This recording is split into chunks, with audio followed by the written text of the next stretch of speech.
This week I'm interviewing Matt Hutson, and this interview we actually did back in September, and I thought I had put it out in October and realized I was wrong. And I really wanted to put it out because Matt is a great guy and an incredible athlete, and we sat down to talk about his experience running ultras over the past few years, his training, his nutrition, and why he loves to run so much in the mountains. I think you're going to get a lot out of this one, and if you do, I'd just appreciate it if you leave a quick thumbs up or rating or review, or just share it with somebody who'd like to hear it. Thank you so much. Let's get to it. Matt Hutson.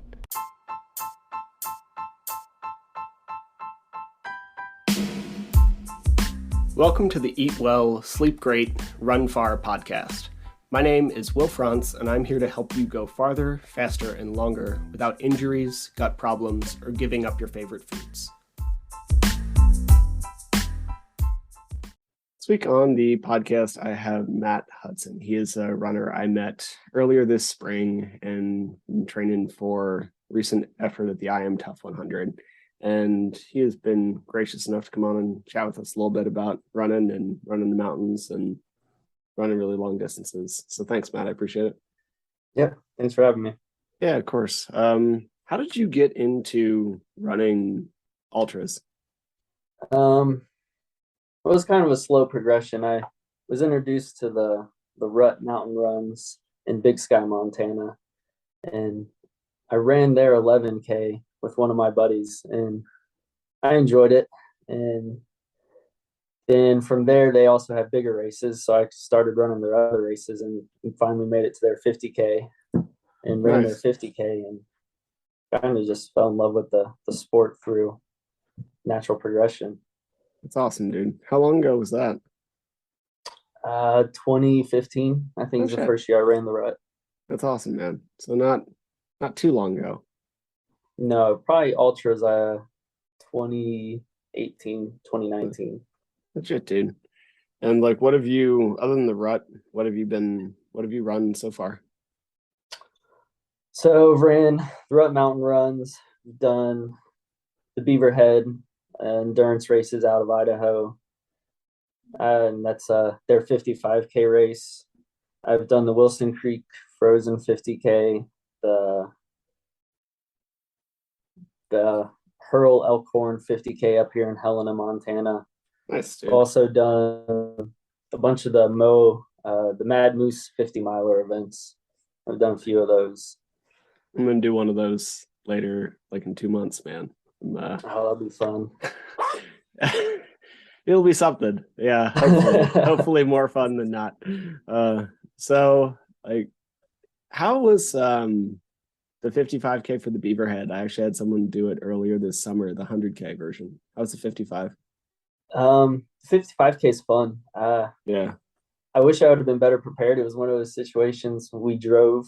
I was living in Butte, so I showed up like right as the race was starting. So I jumped out, got everything, caught up, and then took off onto the trail.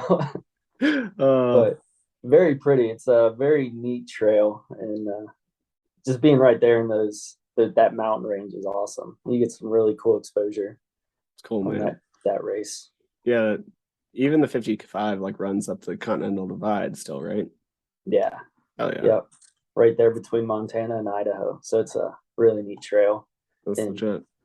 You get a good amount of time to finish it too. So it's kind of nice. Good.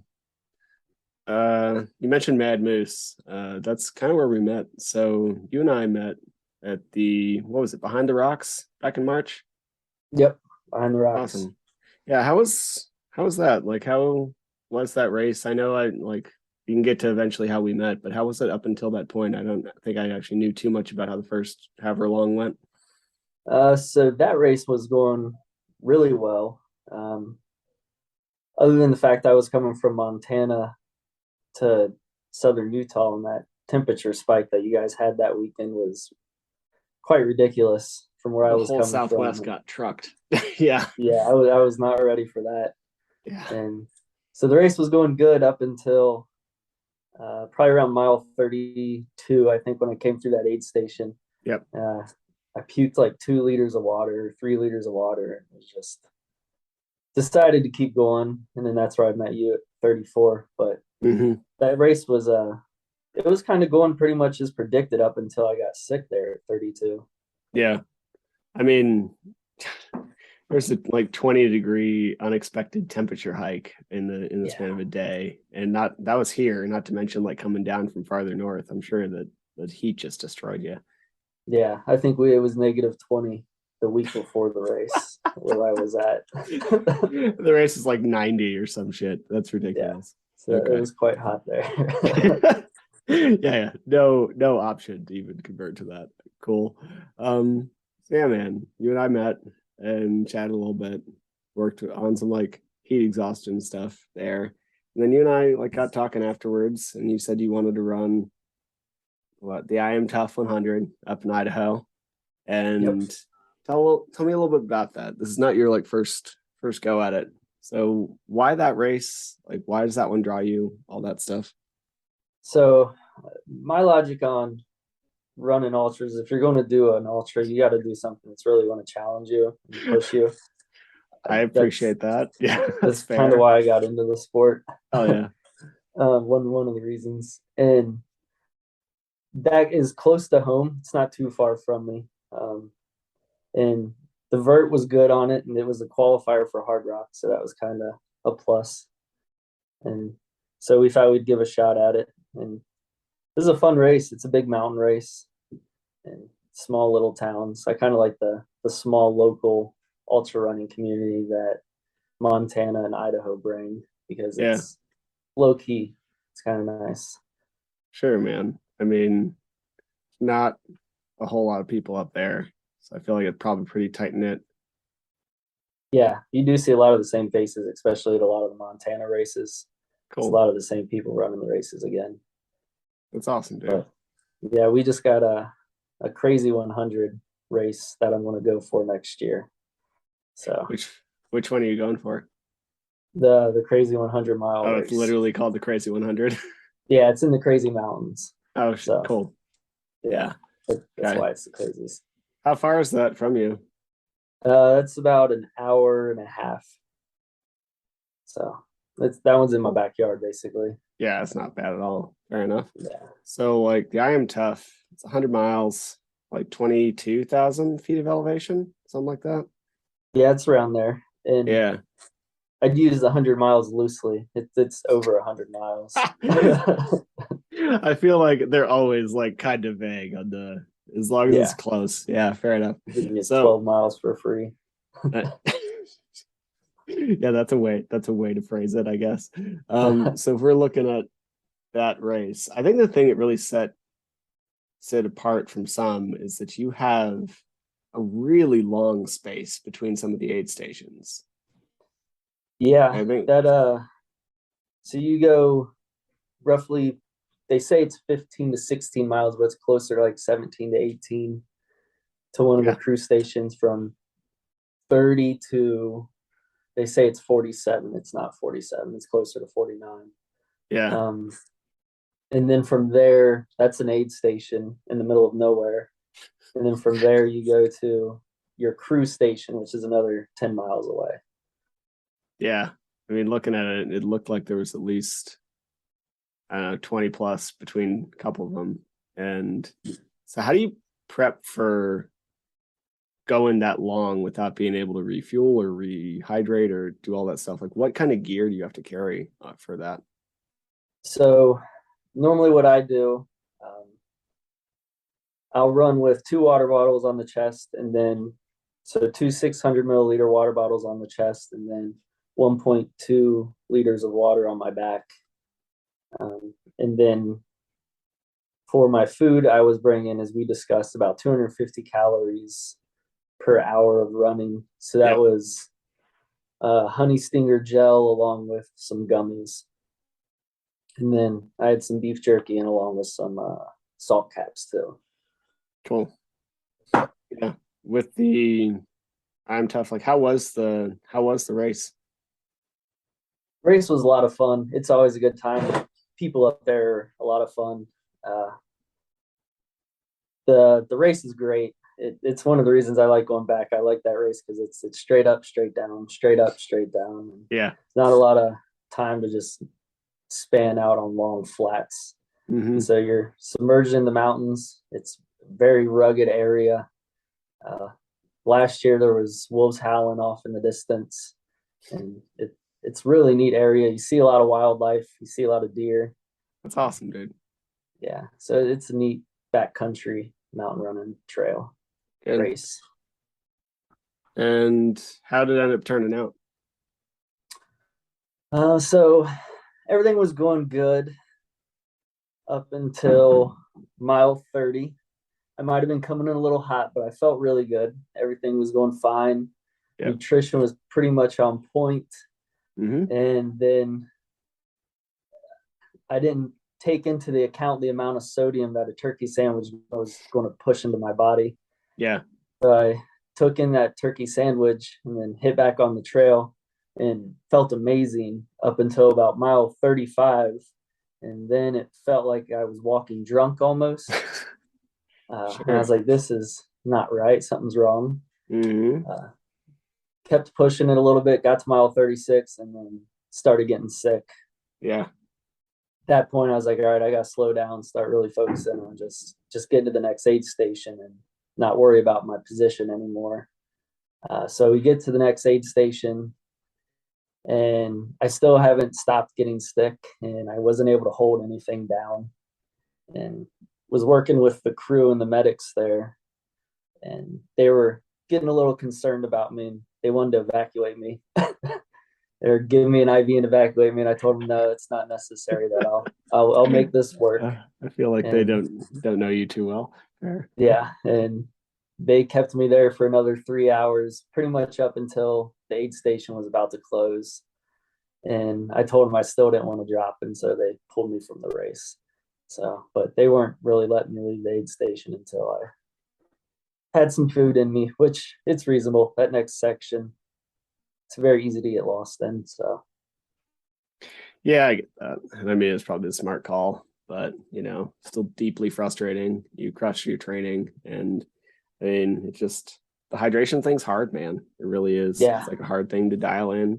And yeah, that's and I've been open about it on social media. This is like made me change some of my pre-race stuff and like really being really specific about sodium and fluid intake and everything, because it just doesn't take that much to be a little off. Like I think you had a turkey sandwich and a V8 juice, and like V8's way higher in sodium than we like to recognize, along with some turkey stuff, and it just can like kick you in the teeth. Yeah, that was a lesson to learn right there. Yeah, I mean, I think we've all learned it. It just kind of sucks when you learn it in the middle of your A race. So. Yeah, it was a fun experience, and I really enjoy running that stuff anyways. And even if I didn't finish, it's fun just to go out and learn from it. But the experience overall was a lot of fun. It's good, man. I was happy. I mean, how was the training too? Like, have you had a coach before? No, I haven't. So how was it? The training was nice. It helped me be accountable more, Cool. Which was nice. And I was running consistently on my previous years training for 100-mile races. But the progression and the way of training you showed me was impactful on my running. I could definitely tell my speed's a lot better. Oh yeah. I used to just be comfortable running slow pace in the mountains. Now I'm pushing the pace quite a bit. And it was nice that you helped me transition quite a bit from spring running to big mountain running, because that's kind of a hard thing to go to from feet of snow to running in the mountains. Yeah, once they're finally clear. And so you kind of helped me with the interval training and the speed training. So when it was time to transition to the mountains and the mountains finally opened up around me, I wasn't losing anything on the hill runs. So good. That's awesome, dude. It's really good to hear. Yeah. And then the nutrition side of it was on point. It helped me out a lot. I know in the end, the salt got me, but everything else was, you showed me, you kind of taught me how to prep myself for longer 30-mile runs in the mountains, where I knew what I should be taking in, but I don't think I would ever take that much with me. Sure. I feel And that. you're like, no, you need to start doing this and start training on it. It's like, all right, yeah, you're right, we will. So it was it's a good learning experience that you added to the training. I appreciate that, man. I mean, you crushed it. I'll say, like, I just kind of kept throwing stuff at you, and the numbers kept coming back. Ain't pretty like impressive to be nothing else. Like, your numbers were killing it, and I think your performance up till that point speaks to it for sure. You're cruising, so you definitely put in the work in the last few months. Yeah, I'm excited to see what some of the shorter races I do this coming year, what the results will be. So if you're looking at Crazy 100, like, what else are you thinking about for the future? So I think in February we're going to do the Red Hot Ultra. My wife and I are going to go down to Utah, do another Mad Moose 50 miler. That's awesome. Get that as a qualifier for the Crazy 100. Oh yeah. I might run Old Gabe 50K, which is another big mountain race out here in Montana. And then Crazy 100 next July.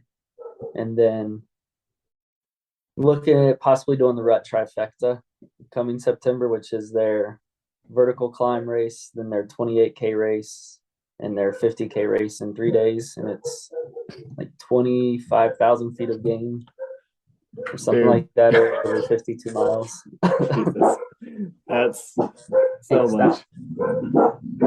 You did great. You put in a ton of work, and I am like looking forward to see what you do. What are you doing for the winter? For the what? Like for the winter, do you ski or snowboard or anything? Or do a little bit of snowboarding. My daughter's getting into skiing, so I'll probably be doing a lot more skiing this year. Cool. But I run all winter, so I'll be out here just running marathons in the neighborhood and stuff. Legit, man. Well, I look forward to seeing what you do next year, and yeah, I'm here whenever you need it. For now, I'm going to hit stop record. Thank you to anybody to listen to it. Matt, hang on a sec. Thank you for listening to the show. To be clear, I'm not a doctor nor a registered dietitian, and nothing you heard was medical advice. You should always speak with a qualified medical professional before making any changes to your training regimen. If you enjoy the podcast or found it useful, please take a couple seconds to give it a rating or share it with a friend. Every little bit helps. And if you want more of this information, please head to the Trail and Ultra Running Nutrition group on Facebook. You'll be in good company with other like-minded people who like to do hard stuff outside.